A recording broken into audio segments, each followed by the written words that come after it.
let's get to what I feel God has laid on my heart. 2 centuries ago, some followers of Jesus became known as one-way missionaries. And what they did is they bought themselves tickets to the mission fields without a return of. And what they literally did is they took their belongings and they put it in a coffin, because they say they're going to come back in a coffin. And one of these guys was A.W. Milner. And he set sail for the New Hebrides, which is in the South Pacific.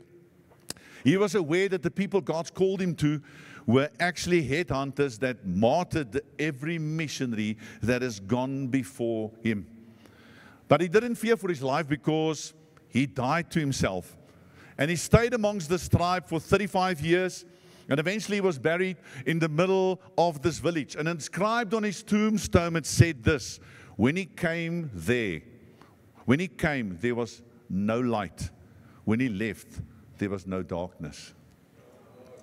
James Calvert committed his life to reaching people of the Fiji Islands, also one of these one-way missionaries. And on his way on the ship, the captain of the ship warned him and said to him that you need to turn back, but and you and those with you are going to lose their lives. And Calvert replied, we died before we came here. 5 missionaries in the 50s and 56, many of us know this story, was killed by the Waorani Indians in Ecuador. They knew that they're going to a very violent tribe that's never been reached, and many have been killed that have gone before them. But they had such a desire for the Lord to reach these people with the gospel. And the first contact they ever had, they were pilots, Mission Aviation Fellowship pilots. They managed to land on the riverbed.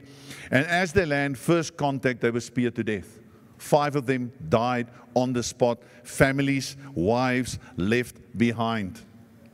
Families left. Years later, the aunt, the one aunt came back, the aunt of the guy whose dad was killed, Nate Saint. Nate came with her, and Nate Saint was raised by the guy that speared his dad to death.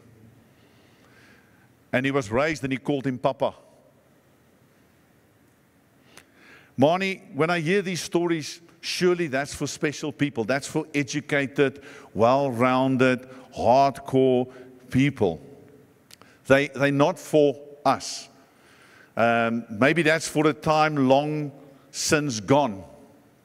But I want to remind each one of you sitting here this morning that long ago, fearless missionaries, or fearless pioneers, traveled the oceans, some over land, and came to this beautiful country of yours to seek new opportunities. And some even came to share the gospel. So in your very DNA is this idea of leaving what is comfortable and what is known behind in each one of you, unless you just arrived with a parachute. But in your ancestry, some of you, generations and generations, is this thing of going into the unknown, knowing that I could die, knowing that I would possibly never come back, and I might never see my family. Some of you might be able to tell stories of your parents or your grandparents or your grandfather that literally said goodbye.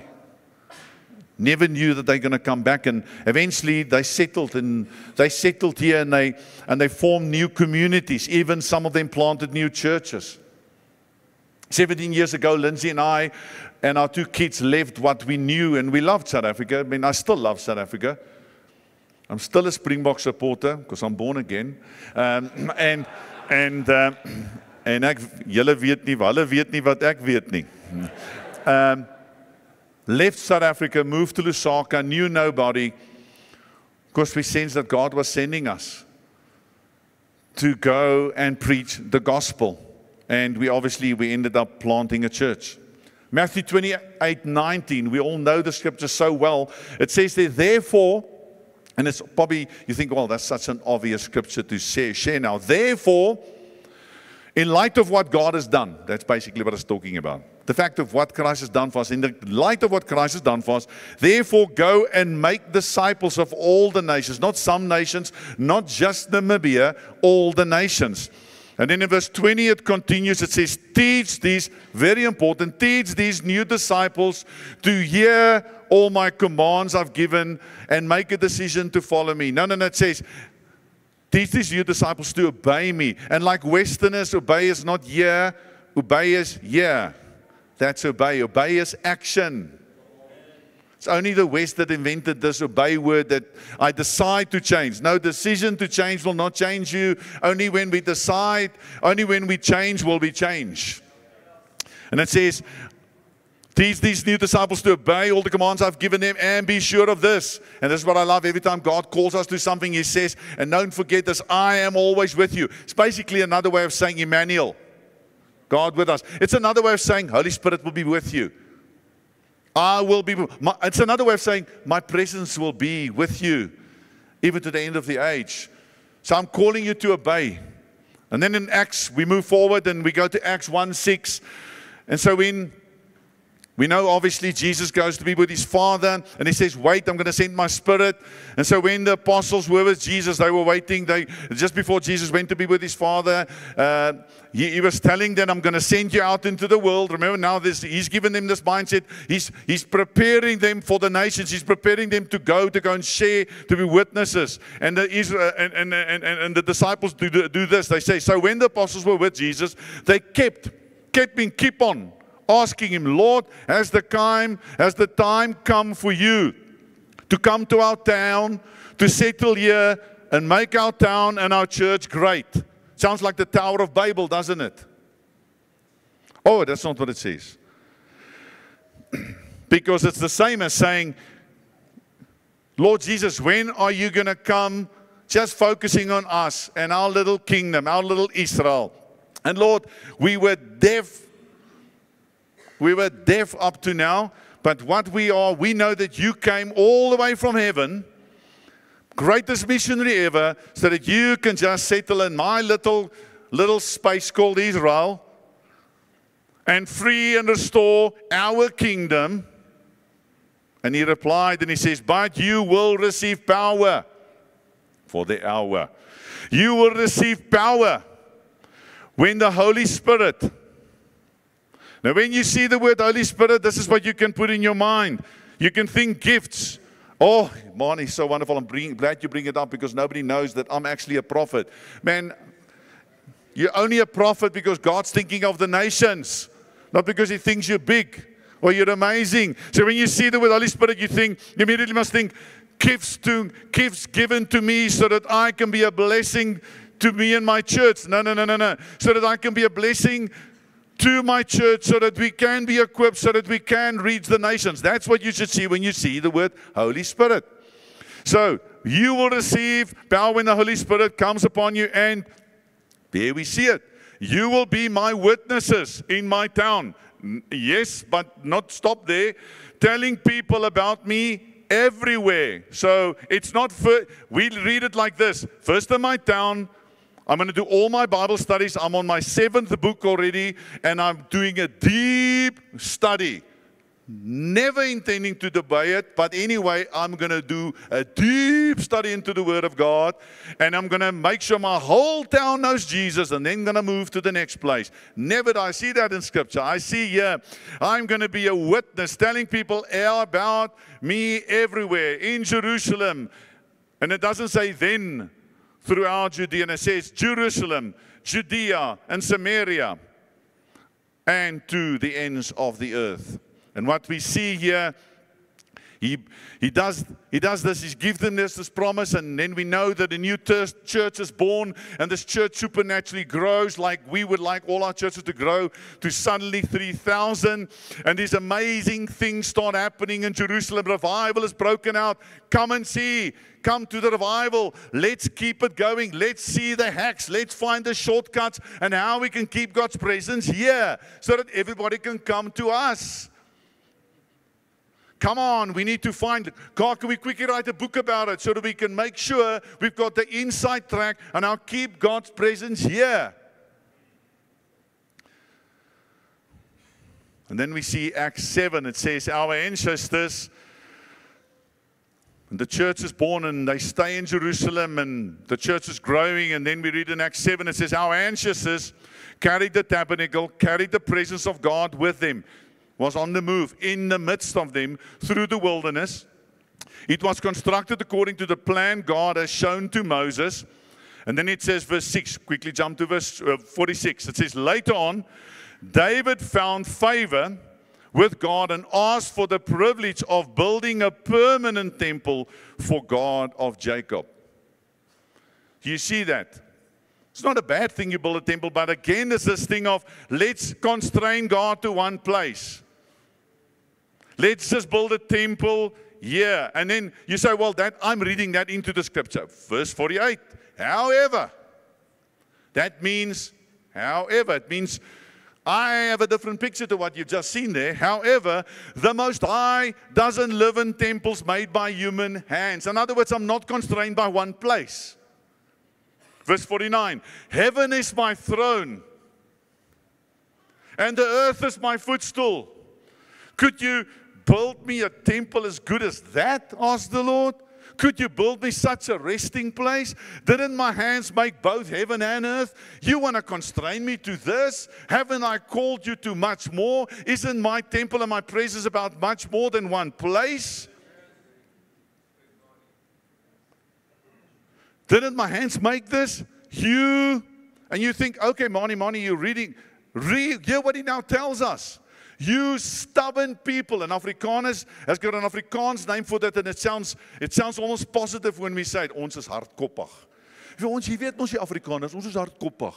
It's like pride is a bad word, but as soon as I say, ek's 'n trotse mens, it's like almost a positive thing.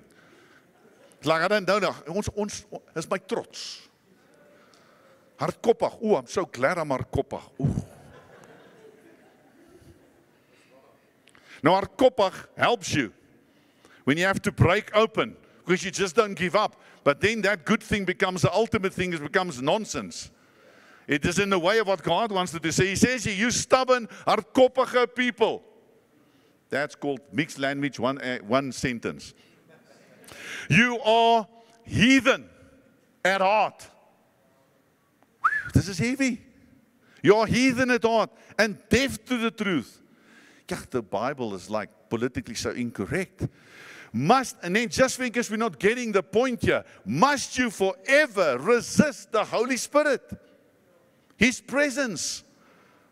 That's what your ancestors did. And that's what you are doing. Do we want to settle here? Do we want to be a settled people? It's all about me and my place and my church. And then it Acts 8:1. Having a ball in Jerusalem. This is just so nice. Revival is broken out. Saul was one of the witnesses, and he agreed completely with the killing of Stephen. Oops, now one of them are killed. They didn't see that coming. They saw the Acts 1:8-4. They said, cool, God's going to use us. Okay, fortunately, he didn't tell them up front, how's it going to happen if we just want to make it all about us, all about one place, all about one space. Saul was one of the witnesses, and he agreed completely with the killing of Stephen, a deacon. A great wave didn't stop there. A great wave of persecution began that day, sweeping over the church in Jerusalem, and all the believers, except the apostles, were scattered throughout the regions of Judea. There we see it. Judea and Samaria, throughout the rest. God's on a mission. And us being stuck in our place, us being stuck in our temples, us being stuck in our churches, us being stuck in our towns, it's not going to change His purposes. But are we willing? Do we sometimes in our comforts, in our own spaces, do we want to wait for persecution to break out before we say, Lord, here I am, send him. Lord, here I am, send me.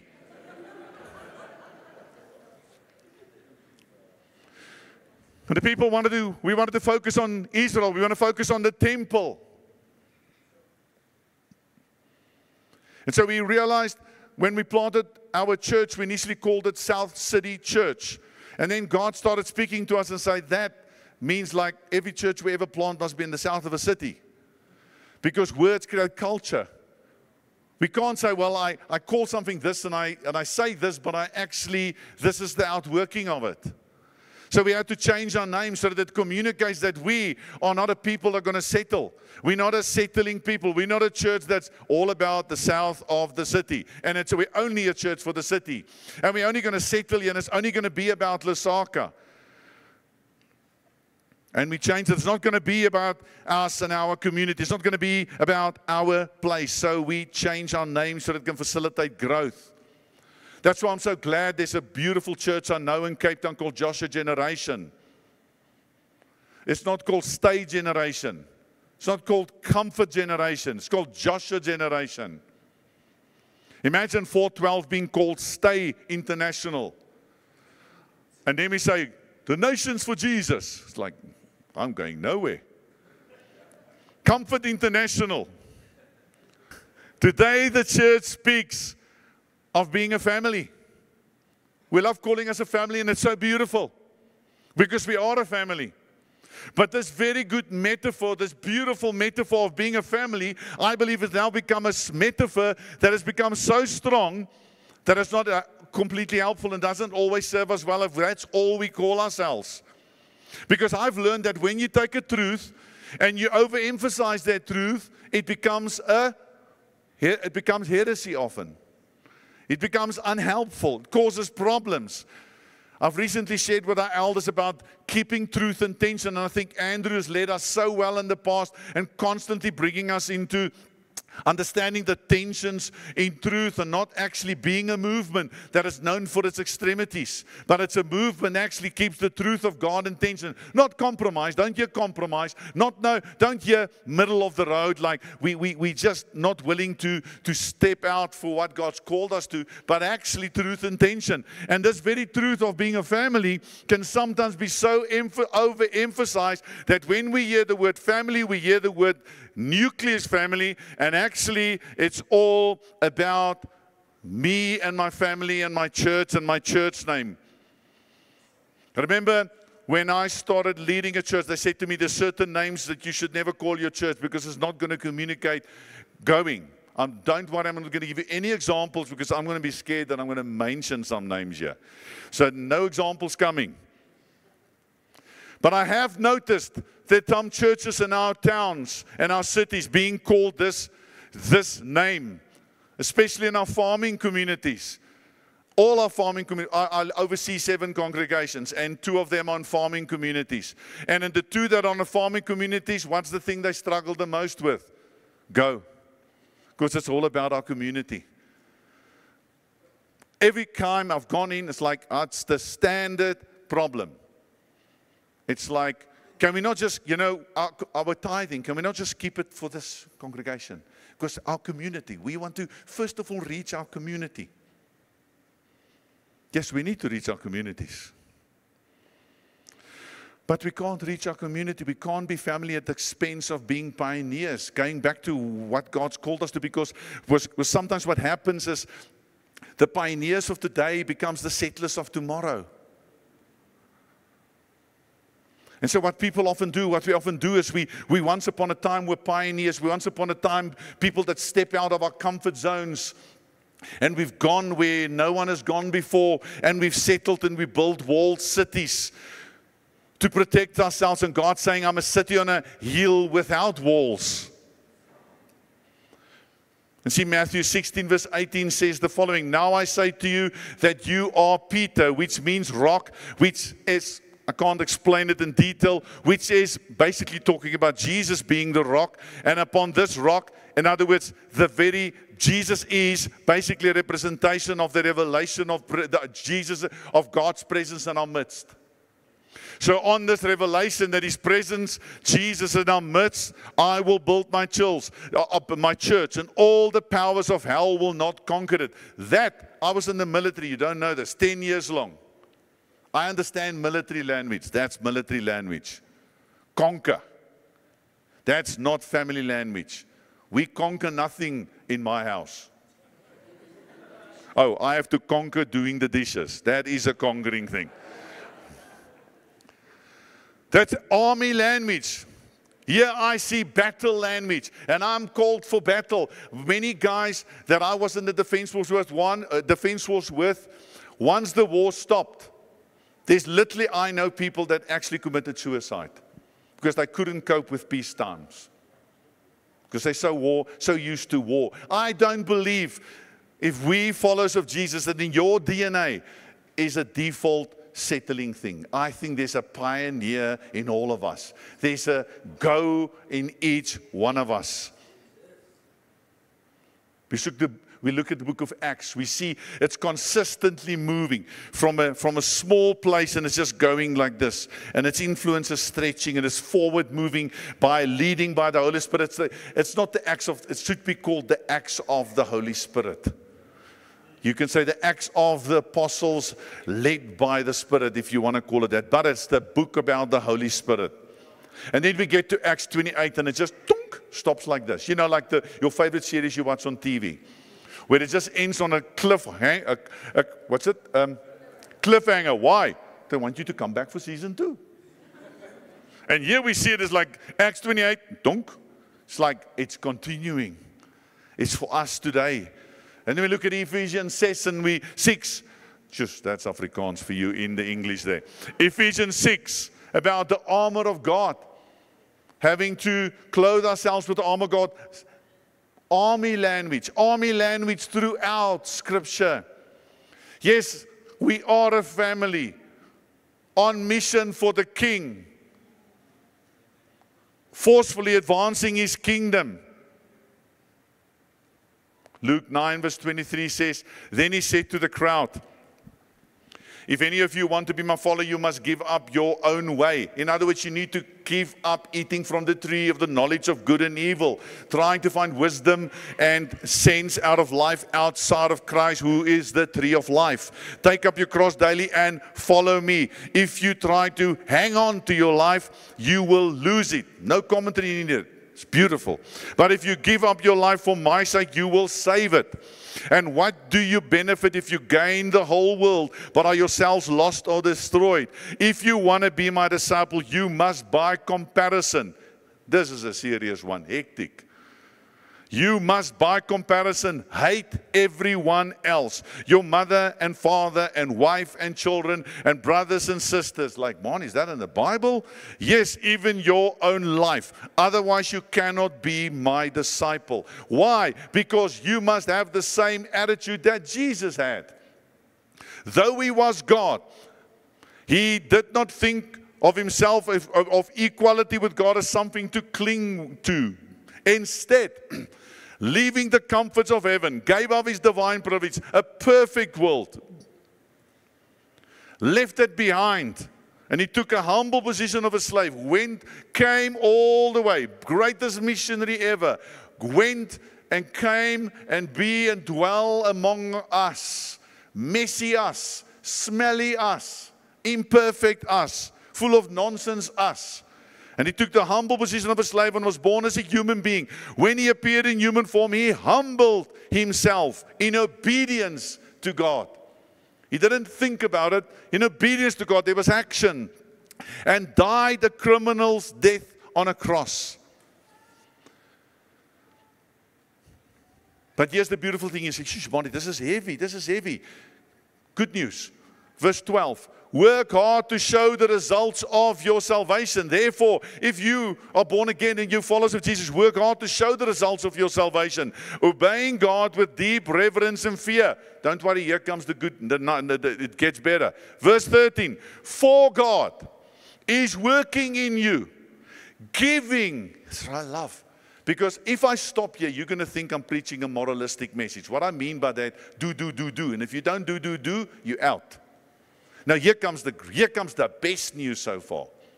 For God is working in you. If you humble yourself in obedience to Him, He is working in you. He is giving you the desires. If you say, Lord Jesus, here I am. I'm humbly submitting myself in obedience to you, to your Lordship, slave language. Lord Jesus will give you the supernatural desire and the power to do what pleases Him. But I will rejoice even if I lose my life, pouring it out like a liquid offering to God, just like you, your faithful service is an offering to God. And if that's not clear, then we're nearly done. 2 Thessalonians 1:11 says this. Man, it's beautiful. God doesn't say, do. Have a good day. Hope it works out for you. Always says, I'm with you. I will give you the desire. Early on, last night, Andre was saying that you can't love you without God. I think it's in 1 John where it talks about God gives us the ability to love. I mean, I can't love if He doesn't give me the ability to love. So we keep, 2 Thessalonians 1:11. So we keep on praying for you, asking our God to enable you to live a life worthy of His call. Linked to what Andre said last night. May He give you the power to accomplish all the good things your faith prompts you to do. Man, we're not on our own. I can't tell you that I grew up having a love for Zambia. I didn't even know where the place was. I've never had a heart for Lusaka or Zambia at all. And then like this, Lusaka, I hope they cut this out. It's not a beautiful city. This is a beautiful city. It's not a beautiful city. I want to stay nowhere else. It's given me desires. I'm not saying, I think your country is incredible. There's parts that we are lacking and compared to your country. I don't want to stay here. He's given me a desire for the people. I love Zambia. Then the name of our Lord Jesus will be honored because of the way you live, and you will be honored along with Him. This is all made possible because of the grace of our Lord Jesus Christ. Long, long ago, Abram was called. Leave your native country. Leave Namibia. Leave the land. Where Abram stayed was the land of plenty. Mesopotamia and Egypt were seriously plenty places. And where did I send you? I send you away from your relatives, from knowing what you know, away from your farm where you've been for centuries, and your father's family, and I call you to go to the land I will show you, a semi-desert land. And far as I know, it's a semi-desert country. Namibia, am I right? What does that mean? It means in your bones, in your DNA, is this default thing you're a follower of Jesus. You know, unless you've got 7,000 pivots, you know you have to trust the Lord for rain. Farmers, I know there's others here as well. Farmers, you know what it's like trusting the Lord for rain. You know how dependent you're on it. It is in a way, it's very tough, but in a way, you've got a built-in thing in you that understands what it's like to trust God for the very essence of your life. And here's the dig, it makes you brilliant missionaries. I'm setting you up. Adoniram Judson in the 1800s wrote this to his future father-in-law. He's going to marry this girl. He says, I must now ask you if you can consent to part with your daughter early next spring, knowing you may never see her again in this world. He's writing to his future father-in-law. Can you consent to her leaving to ensure the hardships and challenges of a missionary's life? Can you accept the exposure to the dangers of the ocean, the harsh southern climate of India, and the trials of want, distress, degradation, insult, persecution, or even the possibility of a violent death? He's writing it to his father-in-law. This is a man. Can you consent to all this for the sake of the one who left his heavenly home and gave his life for her and for you? Then he wrote to Anne. Anne, there will be times when we grow weary of this world and long for wings like a dove to fly away and find rest. We may face moments of deep sorrow, even to the point of feeling overwhelmed by grief. We will endure bleak, desolate hours and experience a heaviness of heart and anguish of mind that we can scarcely imagine now. Or we will long to lie down and let it all end. And that times may come sooner than we expect. and to a friend. I have decided to give up all my comforts and pleasures here, set aside my affection for relatives and friends, and go wherever God in His providence chooses to place me. Now I'm setting the story beautifully up. We are now in the 3rd episode of season 1, and now I can tell you how it all worked out, because I know if you ladies, you want the story to end well, right? And now here comes the end. They sailed to India 12 days after the wedding. 7 of their 13 children died. He lost 3 wives while on the mission field.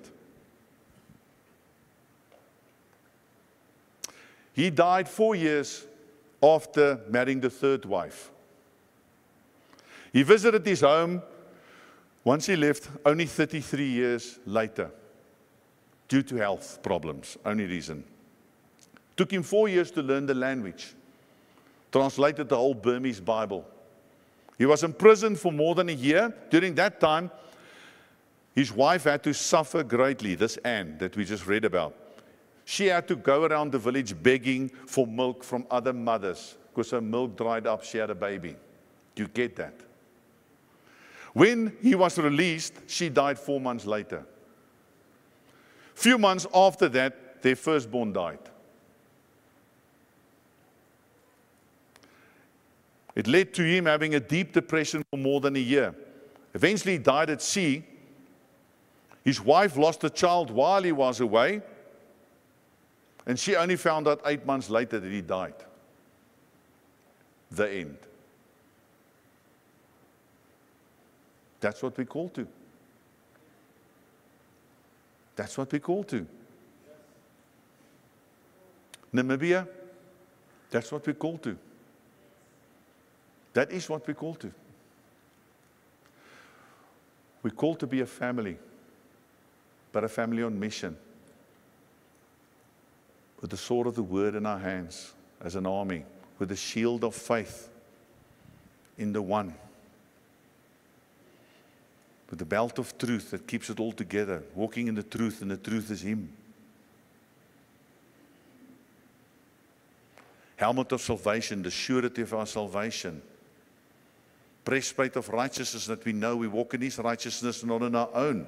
This is not about can we pull it off in our own effort. It's merely a call this morning to say, here I am, send me, Lord. And you might be sitting here, and God, I believe, has called every single one to have this posture. You say, Mani, I'm farming, 4th, 5th generation. What are you talking about? We all have to give up our farms? No. For every person, it can look different. For you, it might be, you say, Mani, I want to live like this. And for you, it might mean that instead of buying your John Deere or your case next year, because you're expanding your farm or your business, that you don't buy it.